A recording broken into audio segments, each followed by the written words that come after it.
Hi, my name is Eric Lyons, and this is going to be a tutorial on how to use OrganismView inside of CoGe.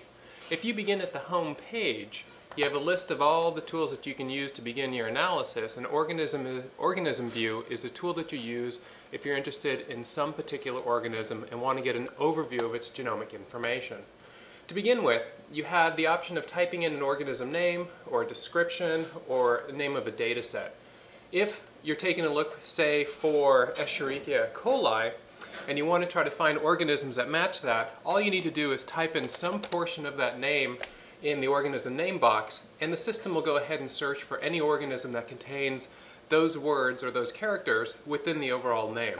So you can see that we have an overall of 90 organisms that match this, and as you scroll through this list, you'll get an update in terms of the kind of genomes that these are.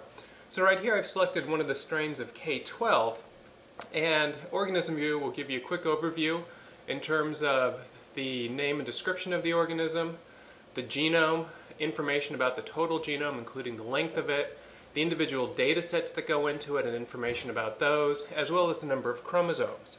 So for this particular genome, we have one chromosome that's approximately 4.6 megabases long and has a GC content of approximately 50.78%. If we want to get some additional information, like all the different features within that genome, we can just click one of these feature counts and we will retrieve from the database all of the features within this genome.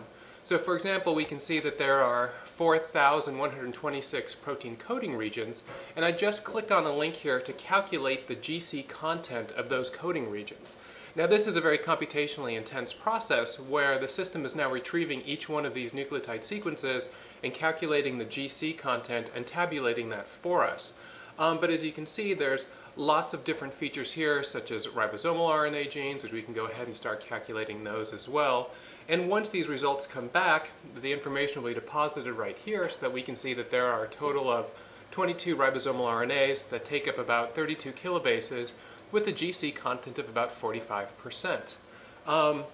We also get a histogram of the overall distribution of these GC values, but right now the total count for the coding regions has come back, and we can see that that's approximately 4 megabases with a GC content of about 52%.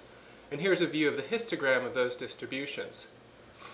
Now, besides from being able to calculate things like GC content, we can also get a codon usage chart. This will also take several rounds of computation in order to calculate.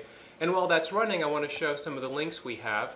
For example, if we're interested in getting sequence from this genome, we can go ahead and specify a start and stop position, click Get Sequence, and this will load up our sequence viewer, which will have this sequence loaded in. We can use this to do things like get the reverse complement or protein translate it. We can refine the sequence in terms of getting more sequence or less sequence. And we can send this over to a variety of tools such as CoGe Blast or RNA-Fold. And we can also use the sequence and extract all the features from it. So if we were interested in coding regions, we could select coding regions and say extract features. This will then go to one of CoGe's other tools called FeatList, which will generate for us a list of all the protein coding features in this region, and there's 89 of them. I'll talk more about feature lists in another tutorial. We can also use this as a way to launch our genome viewer. So this is an interactive genome browser that's based on GIS technology for maps and allows you to scroll left and right. You can easily zoom in on a particular region to any depth that you want to. In this case, I'm zooming into individual nucleotides. We can even get closer and pull up individual images of the nucleotides.